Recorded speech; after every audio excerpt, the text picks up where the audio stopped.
So today we're here to discuss this magic little tool I have in my hand. This is made by my custom woodworker, and it is exclusive to the Wool The Floss.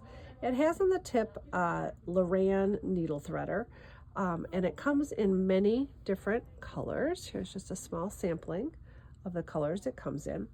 And this comes in really handy when you have been stitching along and then you realize you've made a mistake. So let me show you an example of where you might use this.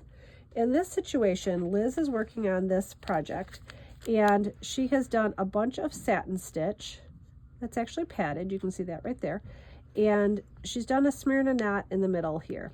And she's decided that she actually doesn't want that Smyrna knot there anymore. But this thread and this thread and this thread are all attached. But she doesn't want to rip out everything because we want to try to salvage what is there. So we're going to flip this canvas over. We're going to work from the back and we're going to hope that I don't destroy her canvas, but I don't think I will. So we're going to, this is the area where the Smyrna knot is right there. So we're going to cut that. And now we're going to have obviously live threads. So I forgot to grab my needle. We're going to kind of pluck this out and get this guy going. Let's see where we are on the front before I pick at any more of this. And this is going to be a future project we're highlighting, so that's why we're kind of keeping some of it under wraps. So let's make sure that this Smyrna knot is all gone, and it is not quite gone. It's still in place. So we're going to pull out a little bit more of it, get rid of that X. So now her knot is all gone. Her padding's still in place, but now she has these loose live threads. So let's flip this back over to the back, and we're going to find where her threads start and stop. Here is one end that we've cut in half, and here is the other end that we've cut in half, I believe. We're going to just check one more time because you want to make sure you're doing this right. And this could be easier in a less bulky thread.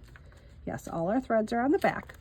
So in this case, this thread we can easily thread. But as you notice, even if I've threaded this, I won't be able to get it through my threads.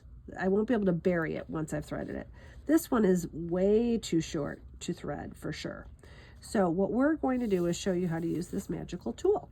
So what you're going to do is bury your thread first, so it's all ready to go.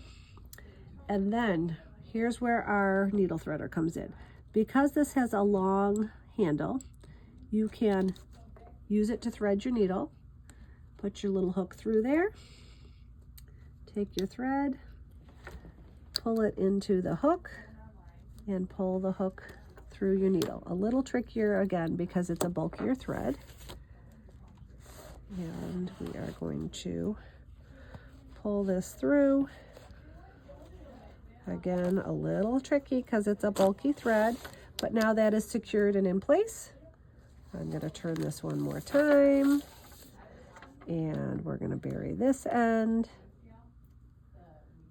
And again, use our handy dandy threader. Put your hook in place. The one thing I find easier is to make sure your hook is facing you, because then you can wrap the thread inside of that hook more easily. Slide it through the eye of your needle.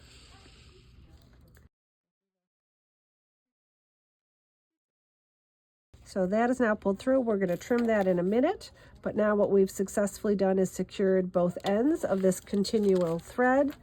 The knot that Liz wanted is gone. She'll just have to redo a couple of stitches of that instead of redoing the whole run. So, magical tool, we love it here.